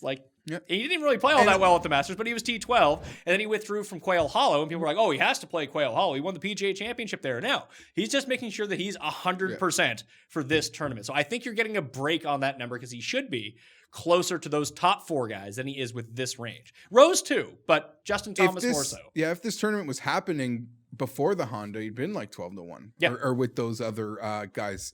Listen, I'm not betting either of them because if I bet a guy 20-1, you best believe I'm betting a loser. Yeah.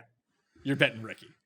Who's very cursed, as we found out. Yeah. And I don't hate Rickie. Rickie's another, like Xander, he's another one of those guys. I gotta say, though, Rickie and John Rahm would be the two guys at that price that I'm really considering. I do believe there could be a case for a Torrey Pines comp, which is good for Rose. It's funny. I went back and I looked at the leaderboard and the guys that have gained the most strokes at the Barclays. You can find this in my column in the description or just up on DK Playbook. But do you know... It's weird because a lot of people don't play this other course, but when you go look at the people that have played well with Bethpage, you know where else they play well? Valspar. Like, it's shocking how many of the same names pop up. Okay, so I'm just starring Paul Casey for a moment. That generally does not turn out well, backing Paul Casey. At the biggest of events. Yes. So anyone who backed him at the Players or backed him at the Masters missed the cut. But if you had backed him at Valspar and Quail Hollow, all of a sudden you have like a top 5 and a win. Amazing how that works. And I guess for me, that potential Torrey comp could also work in Jason Day's favor, who, I don't know, I think he's a guy a lot of people are sleeping on It feels like very few people, like whenever I've talked to people so far, that Day always, people are sleeping on him in the sense that everyone wants to talk about Rickie. People want to talk about Xander. They want to talk about Rahm. But then the conversation always turns to, well, Jason Day is sitting right there. And he's right really there. Good. And like people like that 25 to 1. Like, I'm just saying, like him. The guy that people are sleeping on from this area is Molinari. And if I talked about, I don't think that driving distance might be the greatest. Like, who has a better? I mean, Brooks does, but besides, like Molinari at these majors over the past 2 years has been fucking incredible. Like Brooks, Tiger, Molinari, Rickie, Xander, Finau, basically. Yeah, Molinari, I don't know. I'm just sort of in that, like, I'm going to buy the mail on the just, you're chucking it out there. But he is so prolific. If those greens are receptive, he sticks those 188s. He does. He sticks them. And he learned how to putt all of this. Yeah, and then in terms of he's no longer the worst putter on tour. He sticks them from 188, and he gets to putt from 20 feet for birdie all week. And guess what? This new guy makes a bunch of them. But I don't know. I would rather bet Day at 25. Did you debate Dave or Xander at all? No. Day ended up becoming like, I'm not going to bet Jason Day. Maybe I should. I think that his game works out really well for this place, but there's something weird about Jason Day. Like, he doesn't have it all. And we've seen him do this so many times where Day just kind of lingers. Day looks crappy. Day gets hurt. Then all of a sudden he just comes out and storms everyone. But he's also on that list of one-time major champions. But I'm also held back on my long-standing claim that I always like him in these events because I feel like his career ends with 3 Wanamakers and nothing else. And I don't mean that as like a bad thing. 3 Wanamakers and a Players. Yeah. No, I just mean like the one. I don't know. We keep alluding to it. I strongly believe that it is less prestigious than the other majors. But it's still a major. It is still absolutely a major. I could see Justin Thomas being that guy. Yeah. The guy with like 4 Wanamakers. And to that point, I can't stand Jordan Spieth, but I give him he's got like the trinity of tournaments already to me. He won the big 3. I mean, yes, so there's that. He's more accomplished than Rickie. Rory, far more accomplished than Rickie. He's not as accomplished. Rory has 4 majors. Yeah, but Rory doesn't have the trinity. No. And the peak of the trinity is Augusta. He has a Players too. He does. Again, I know it's hard to. John Rahm could do everything here. He could also have an absolute conniption and just melt down on the course. If the rough is too thick and he doesn't get his club through it on the first go, and he'll just lose his mind and make bogey, and he's done for. It happened to me last year at the U.S. Open. I watch it. I love Rahm. I want to see him do well, but he's not getting my money this time around. I think that he's just in a fantastic place. You consider his last. I mean, what's his last 5 events? The Players run. Yeah, it's sneaky good. His Masters. He won the team event. Then he comes out and wins the team event, where it was a silly team event. But he won it. His skill set is everything here. He's, to me, everything those guys at the very top are, just hasn't done it yet, and the temperament is a big issue because it's different. And yes, this is a place where temperament can be key, but everyone I was going to say everyone sort of proudly held that against him before the Players, and he went on to have a fantastic Players, and then melted down at the end, getting That into a incident- fight with his caddy. He didn't get into a fight. He just didn't take the advice. Old Rom of a year and a half ago would have gotten into like a fight. And as silly as it sounds, as much as people want to pick on him for that, maybe he's just being nice to himself, and I'm an apologist for him. But he was like, no, I actually really didn't melt. I was so proud that I didn't Punch my caddy in the face. like that. I wasn't slamming and throwing things for following holes after. Because I think after that he bounced back decently, but the damage was anyone else in this done. range. So for me, it's Xander. That's who I'm picking to win. I'm betting him at 28-1. I'm considering betting Justin Thomas as well. But it depends on how much money I have allocated to the rest. Okay. And then I can squeeze it in right now, but if I end up doing the thing where I bet List and Siwoo Kim and the same losers that I bet every week, then I can't afford it. I have a list of about 8 or 9 guys that might get my money. From down. The whole card. Yeah. And I will say I haven't broken it up yet into who. And obviously if you take certain guys, your options are limited. Of players we've discussed, Dustin, Rickie, Rom, and Xander are on the list. Okay. So let's go to the next level then, the 30 to 60 range. Fleetwood kicks it off at 33-1. And then it's Sergio, Bryson, Finau at 40, Spieth, Hideki, Cantlay at 45, Kuchar at 50, Casey, Scott at 55. That's the entire range. Sergio is the one that I wanted to point out. I put it out last week. Just after talking to people, it seemed like everyone was going to be on Sergio. He was 60-1. That I recommended betting him at 60 last week. He's now 40. I bet Sergio at 60-1.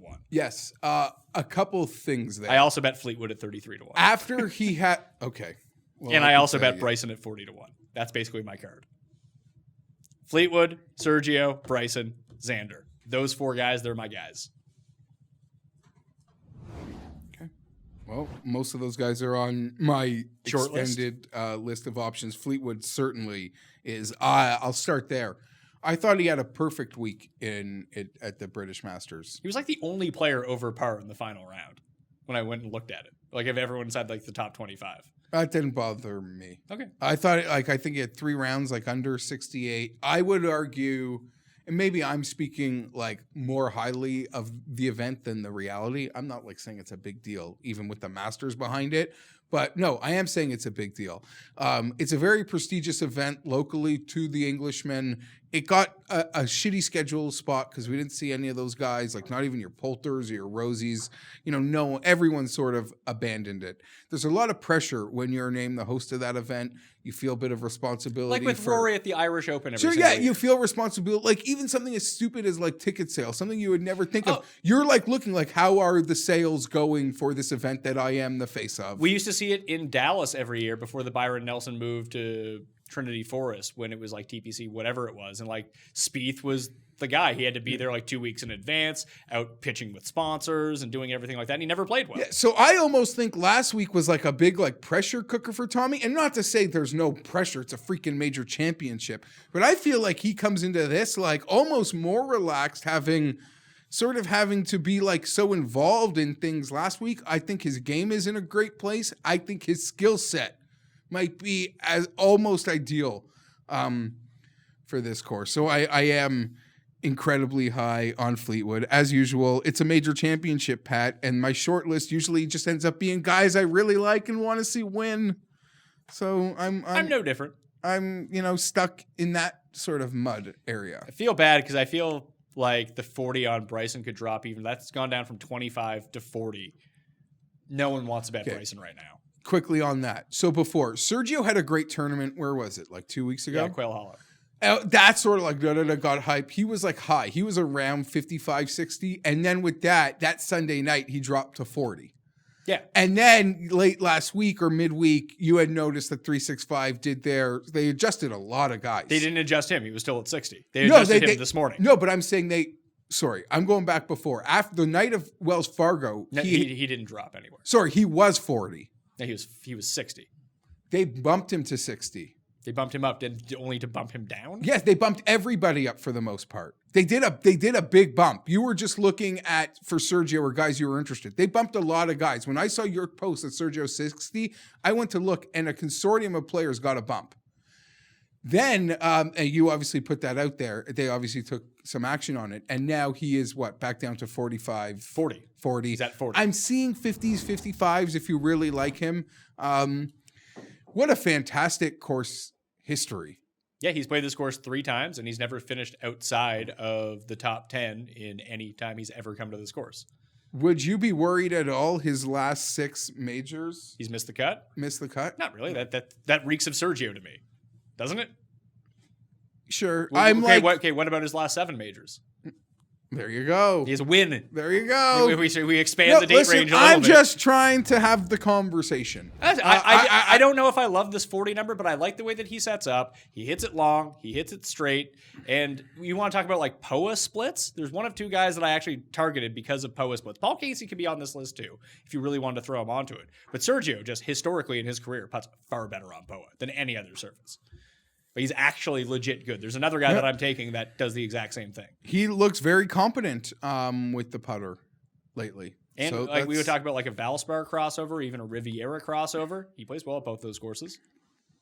And we've seen him play well at this course in the past. And it seems like his game is rounding back into form. Like the one thing you don't want to do here, I think you need to have guys that gain strokes in all 3 of the strokes gained tee to green metrics. Like you want to have an off the tee guy who's a positive. They don't need to be the biggest positive, but they need to be positive in all 3. And that includes around the green. So if you see a guy who's really good at like approaching around the green, but can't drive the ball, well, he's probably not going to win. You want to know something interesting? I feel like Kang was plus in everything. He was. Maybe even by the slightest of margins. He But was. while he was that, for a player ranked in that area, that's a very rare. Like the 100-to-1 guys, yes, they do some things well, like our boy Luke List, and they do other things horribly, like our boy Benny N.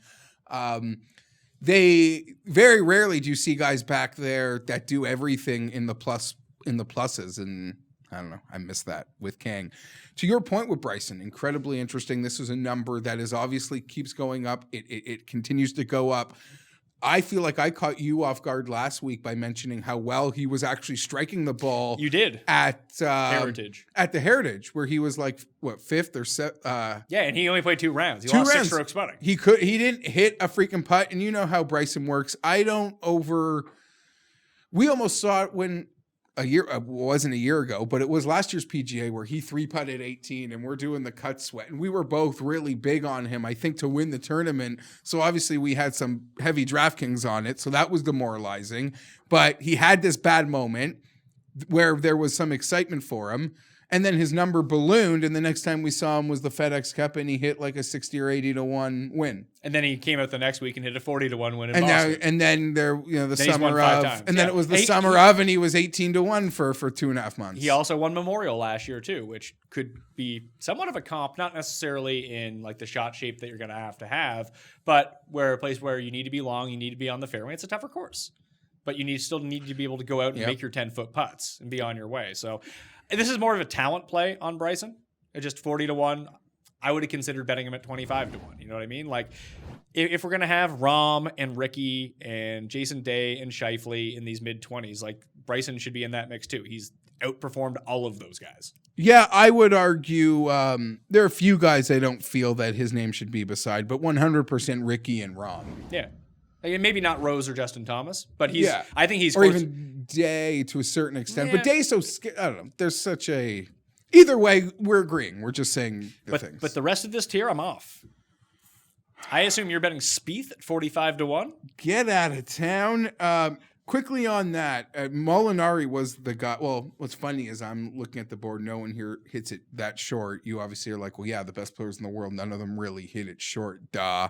And Tiger, who's technically a favorite, is probably the shortest of all of them. But still plus off the tee. And then there's Molinari, and I would say next up would be like Spieth and Kuchar as the shortest hitters that have cracked under 50-to-1. Yes, I would agree. I'm not really interested in either of them. I like that, Spieth's grouped with? I don't. Dustin and Rahm. Oh, He's hitting first. Oh, he's... Maybe that works out well for him. Yeah, maybe. We'll see. But Cantlay, Finau, they're both down in this range. Not Finau. Cantlay is on the list of potential guys, as is Hideki Matsuyama. He is plus you know what? in a lot of those categories. I'm not betting either of them. I think that Casey is a better bet than Hideki. You get 10 more points and you get a better player. Maybe. I'm not going to bet either of them, but I like my 2 cents on them. I like Casey more than I probably should. You want to have an Adam Scott discussion or no? It's not for me. People do like him this week, though. People do like him. I want to say he could have had like a 4-stroke lead going into Sunday at the Masters if he hit some putts. A putt. He was 4th here at the Barclays in 2016. His skill set is very he's long, comparable to a lot of the guys that we like, and he's won a major, so wouldn't shock me, but no, not for me. I don't know how many putters he's traveling with this week. Maybe he can get a designated putter. That would work out. Give me one last peek under this range. No, we've hit on, I don't know, Cantlay. I hate under 50 to 1, though. Okay, so I'm not betting Cantlay. You wouldn't even think about it? No. I picked 3 other guys that I like significantly more there and bet them instead. Ready for the next range? Or do you want to talk yourself into Cantlay some more? No, I don't know if I can talk myself into it. I know it might sting a little, but Finau can just win without me. Sure. If he chooses you just be to happy win. for him. Yeah, exactly. Sort of like Tiger at the Masters. Just be happy. Yeah, different, but it's just not on, like you said, there's guys I would rather even like bet more money to lay the guys higher up. Like I'd lay the points with Xander or even Bryson or Fleetwood. So this next range, 60 to 100, I got 2 guys in here.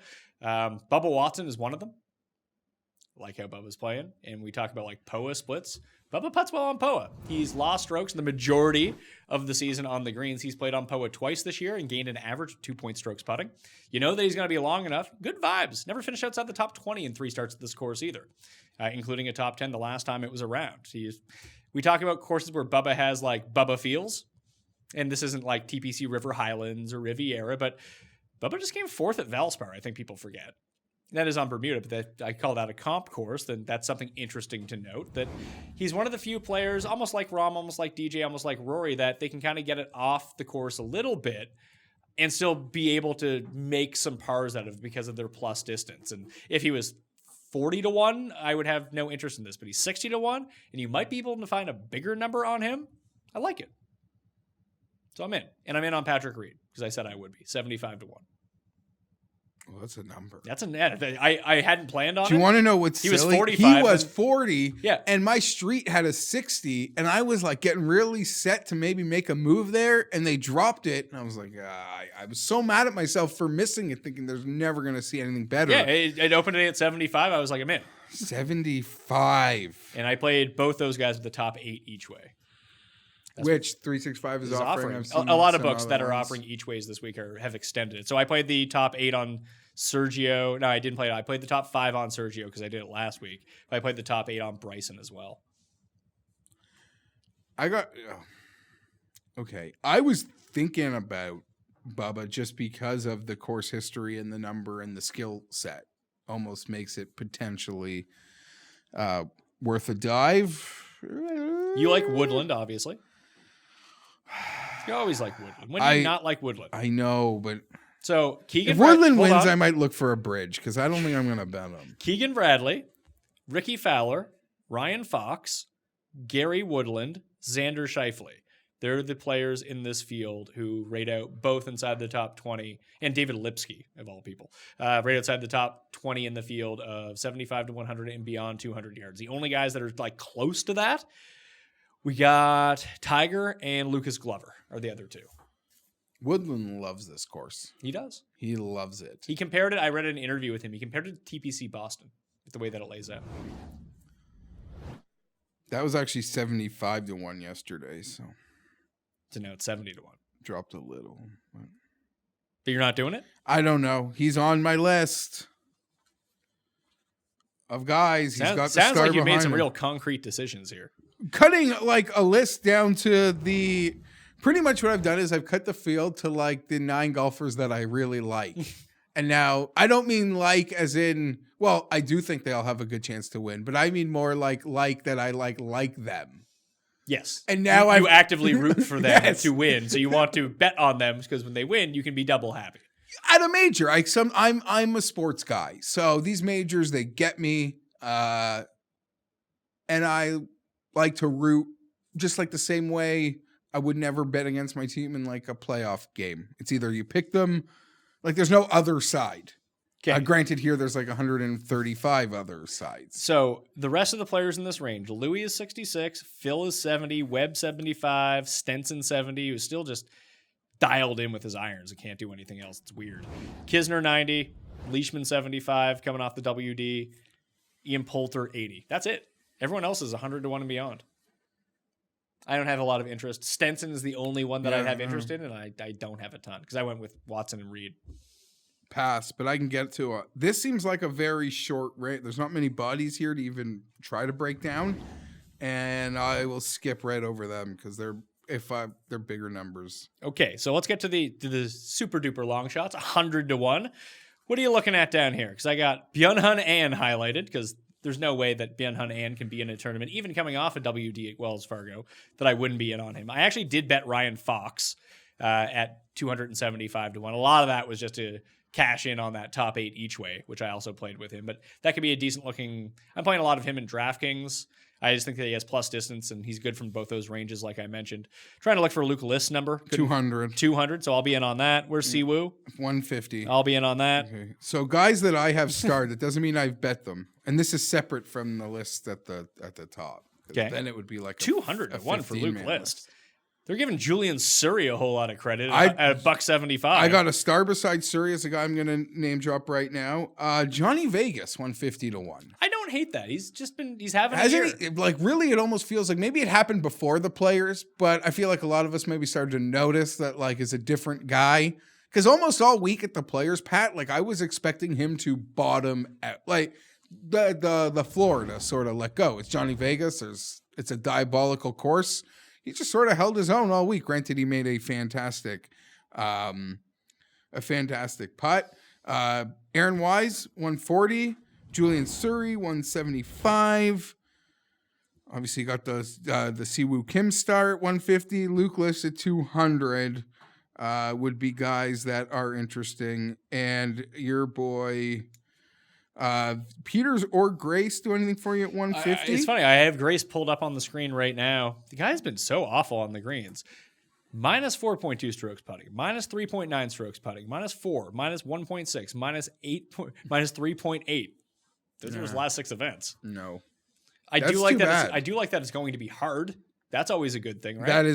That's the only time you can consider betting Grace. So that would be the only thing that I would kind of play on. I just don't have the feels for it. Perez really interests me. He's just come back from this injury. He's been good. He was good at the team event. He was good at Wells Fargo. He was good last week at Byron Nelson. I'm frankly kind of shocked. And you're getting him at 175. Okay. On that note. Remember when he was a sleeper to win the Masters? Yeah. Remember when he apparently tore his Achilles? Yeah, it didn't happen. Fake news. And I wasn't wrong. There was apparently Kierdich had a sprained ACL. Yeah, he gained like 14 strokes putting this week. He made, at one point, I was watching the broadcast on Sunday. He was 59 for 59 in putts from inside 10 feet at one point. That's not going to keep up. Did I say Aaron Wise? You did say Aaron Wise. Do anything for you? No. He just took advantage of sort of some places where he played well before. Yeah. Perez really interests me, actually. So at Wells Fargo, he came 8th, gained 5.4 strokes on approach, was like mediocre at putting, and gained a bunch around the greens. Couldn't really drive it all that well, but he's not a great driver of the ball. Byron Nelson came 12th, gained 5.3 strokes on approach, 2 around the greens, almost 2 putting. I mean, if he can keep up those irons and continue to be good around the greens, and we know that he is good around the greens, I don't know if I bet him to win, but, I bet other losers down here too. Maybe like a top 20 play, top 10 play on him. Probably make his way into my DraftKings pool, to be perfectly honest with you. I'm reading nothing into the Byron Nelson. Whether it was someone who played well or someone who played poorly. Okay.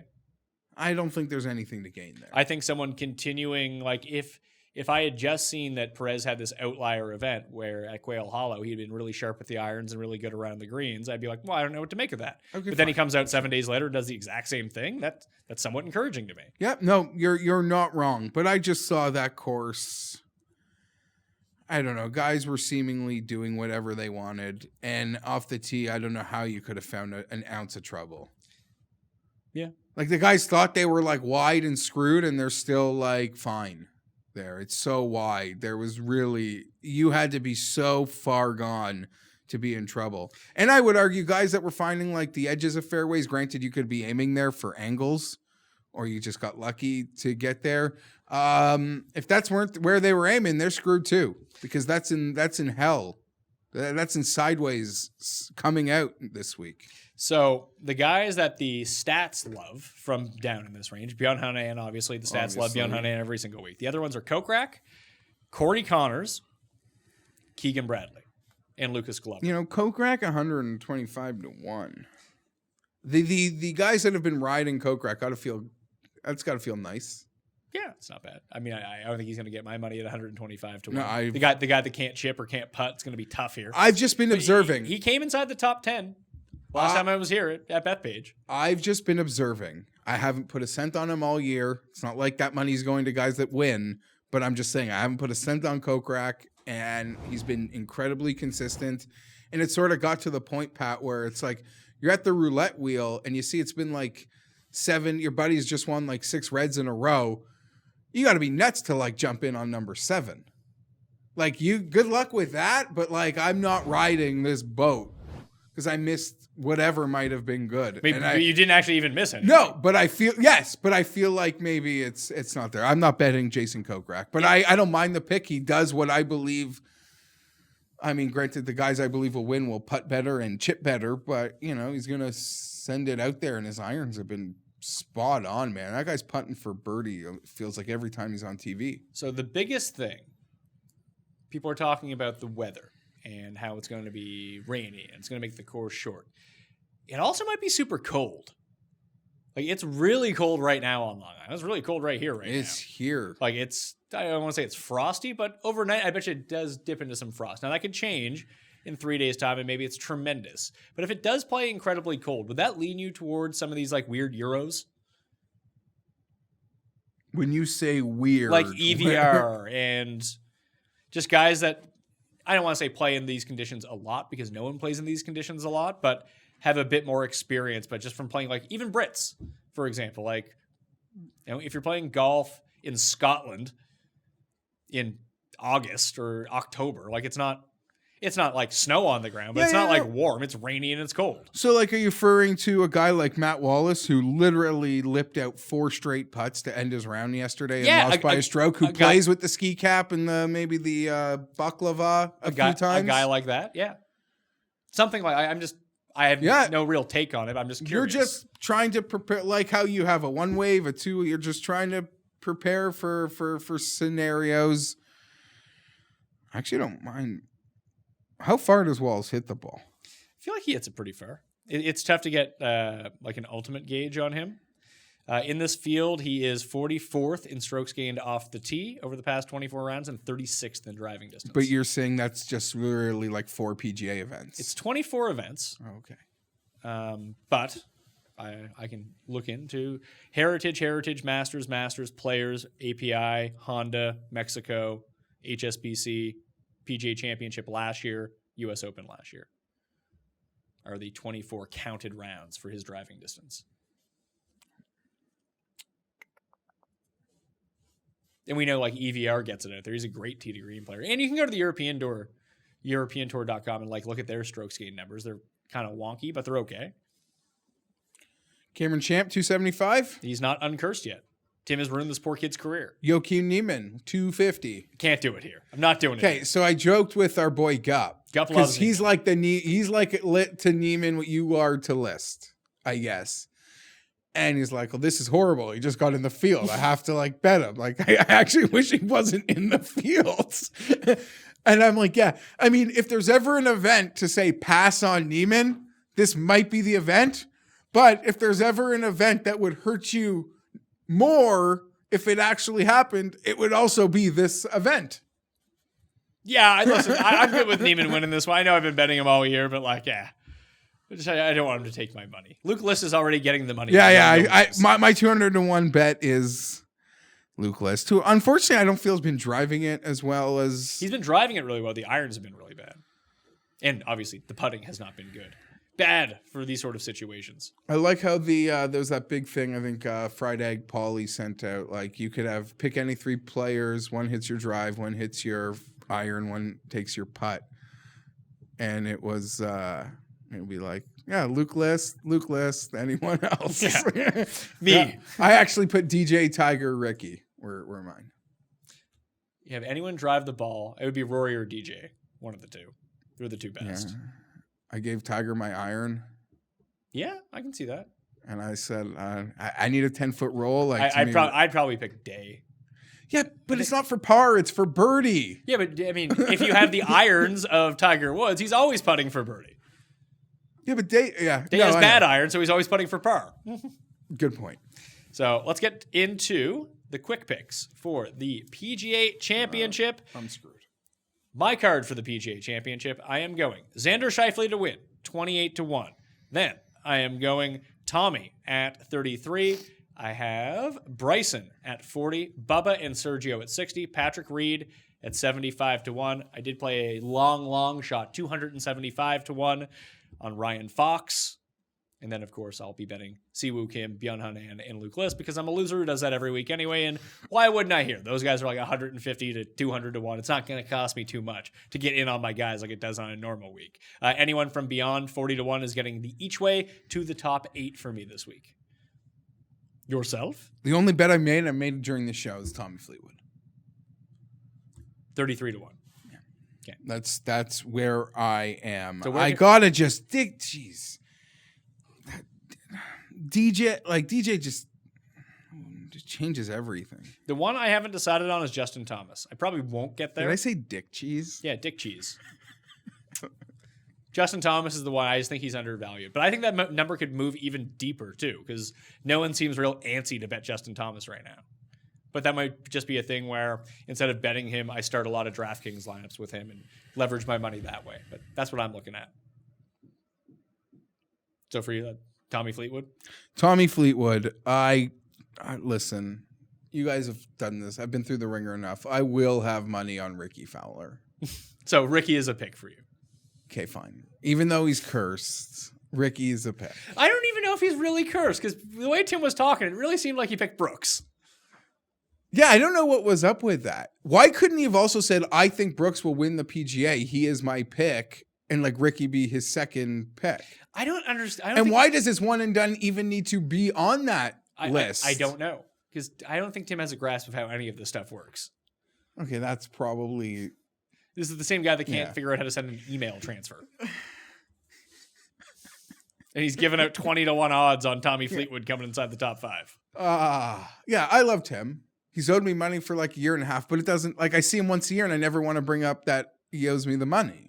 I just want to, like, I don't care enough. Well, if it was like if it was $1,000, it'd be different. Yeah, it's like $40. Yeah, it's like $40-$60. These are all like Hatton versus Fitzpatrick bets from like majors, like head to heads. Like we kept doubling up on last year that I would be winning.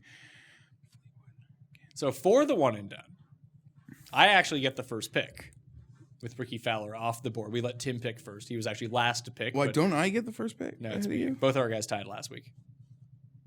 What a horrible Mitchell week. Yeah, bad Rafa week for me. I'm going to take Fleetwood. I have not taken him yet, so I will take him now. He's also... I would have taken Xander, but I've used him. Fleetwood, who a lot of people are kind of high on in your orbit because Tim's been like besmirching him greatly, although he sort of backhanded through in the compliment there. I want to say Fleetwood is evergreen curse, though, because he sort of has that. So while I'm excited about Fleetwood this week, I can't say...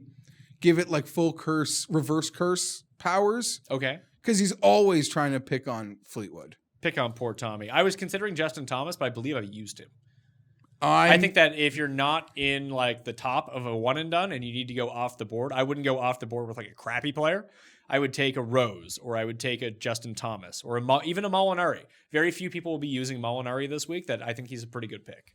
Just because if they win, it's like the DraftKings ownership type of thing. Like a lot of people are going to be using Brooks. They've saved Brooks for this moment. A lot of people are going to be using Dustin Johnson. A lot of people will probably be using Xander or Cantlay or one of those guys. But you can get a forgotten elite here pretty easily. I would argue, maybe I'm so silly and trying to convince myself this would be the move, is I think of the big four, I think Dustin could be the forgotten one. Based on used already and... Well, I mean, used already isn't really forgotten. I feel like if people haven't used Dustin yet, they're using him this week. This is what they've saved him for. Pebble Beach? Maybe they're saving him for that. See, my logic is everyone's sort of like waiting for Pebble Beach, and I think we just pop the major early. Maybe. I used him at the Masters.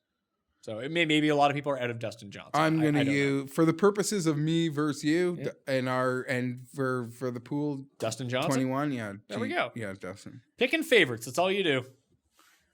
Unfortunately, I never do it. Well, sorry. In the one and done, I don't do it enough, and I suck. And yeah, I bet favorites or not even favorites. But when all these like 150, 200 to ones win, I don't win shit ever. That's true. That's the truth. It's really the worst of both worlds. Yeah, especially when they're not like Luke List or one of like the guys, because the guys I usually bet back there are just like the guys that like I'm always betting. Yeah. Right, that will do it. PGA Championship. Let's win some money.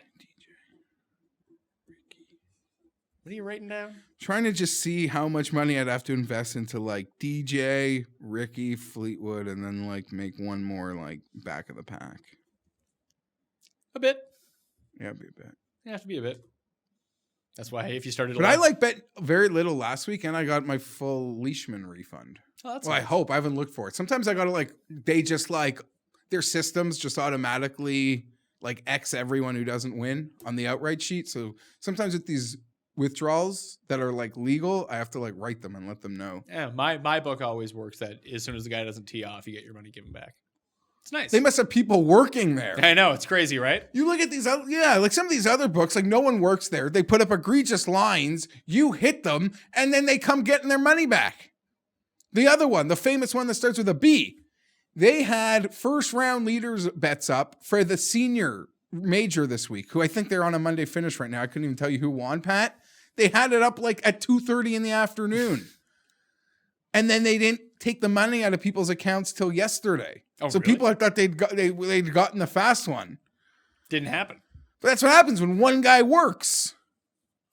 Anyway, follow Geoff Fienberg on Twitter at GFienberg17. I'm sure you'll have your entire betting slip up there at some point. Yeah, absolutely. I'd like to have it tomorrow. I don't know. I have to figure out a card and I have no money. You don't have to. You can pick 4 guys. Yeah, but I haven't even picked them yet. The only guy I bet, I told you. Well, I'm betting on Rickie. Okay. Well, you can find my finalized betting card. I'll announce it on the Wednesday live show at 1 p.m. Eastern time on the DraftKings YouTube channel, Facebook page, and Periscope. Facebook.com/thepme. That's a place where you can go check that out. And it'll just be up there all the time. You can find it in the hyperlinks of the column once it's actually released. If you want to get into a draw for 20 DK bucks or 200 DK bucks or 100 DK bucks, there's a lot of prizes this week. Smash the like button for the episode. Leave your DraftKings handle in the comment section. Tell me your favorite play from beyond 50 to 1 at the PGA Championship this week. If you continue to share everything, no quote tweeting, none of that. That's an instant DQ. Retweet and just reply on Twitter. Share it on Facebook. Follow on Instagram at the PME. Like one of the PGA Championship articles or videos or pictures that's up there, and just reply with your DraftKings handle. You are in a draw as well to get in on some of those big DK bucks. And of course, if you just leave an audio review, subscribe, rate, review on iTunes, Stitcher, or Spotify, 5 stars, something nice, DraftKings handle, you'll be in that same draw as well. Become a member at fantasynational.com right now. Get a monthly, get yourself all the way through the US Open. Pretty nice, all right? It's a good deal on a monthly membership as well. So if you want to check out Fantasy National, this is the time to do it. The most customizable stat database on the planet, plus all the tools you'll need to make all of your lineups. I'm Pat Mayo. Thank you for watching. I'll see you next time. Mayo Experience. experience.